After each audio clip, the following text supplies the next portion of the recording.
So, I like jet lag.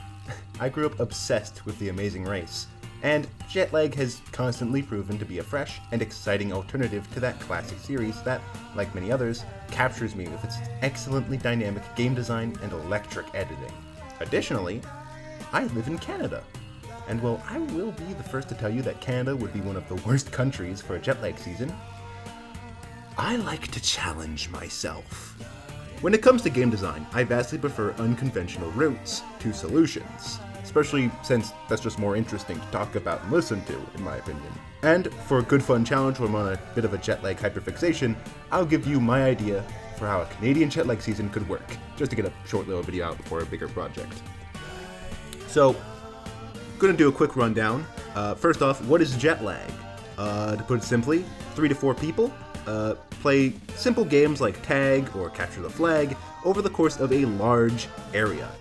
These games can vary, aforementioned tag, capture the flag, whatever the fuck Schengen Showdown was, races, that sort of thing. And typically, these games take place in areas like Western Europe, the United States, areas with high amounts of public transport or any kind of highly developed transport system. This is why Canada is a bad idea.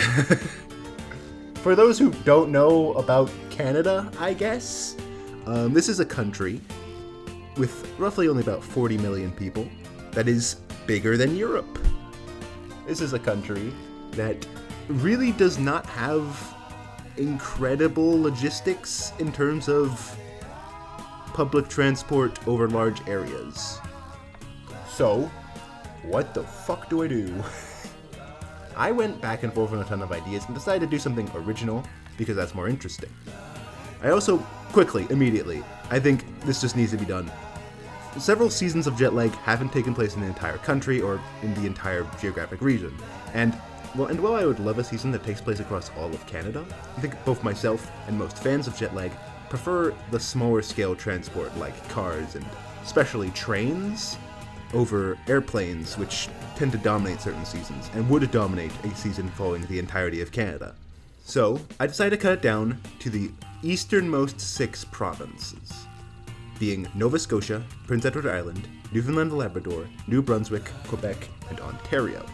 And the concept for the game is a scavenger hunt. This is how it would work. It would be a 2v2 game. The teams would start in Prince Edward Island. Each province would have about 5 or so items that the players would have to collect, or potentially they'd have to go to a specific place and do a challenge there to complete the objective and get points.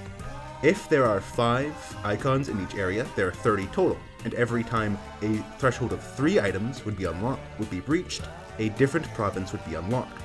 Meaning, until 3 items in Prince Edward Island were collected, teams would not be able to leave Prince Edward Island. But then, each time a random province in the area would be unlocked. We've had seasons that are very car-centric. We've had seasons that are very plane-centric. And we've had seasons that are very train-centric. This is the one realistic chance at a boat-centric jet lag season, and I think that's really, really funny. This is it. I don't know why I'm doing this video. It's just a dumb bit. This would force teams to not only have to figure out a lot about each specific area, but also think on the fly of their travel movements. One thing I love about jet lag is its ability to recreate the classic Golden Age Amazing Race feeling of mixing travel drama with interesting tidbits and cultural bits and pieces about the places they visit. And the scavenger hunt format is literally perfect for this.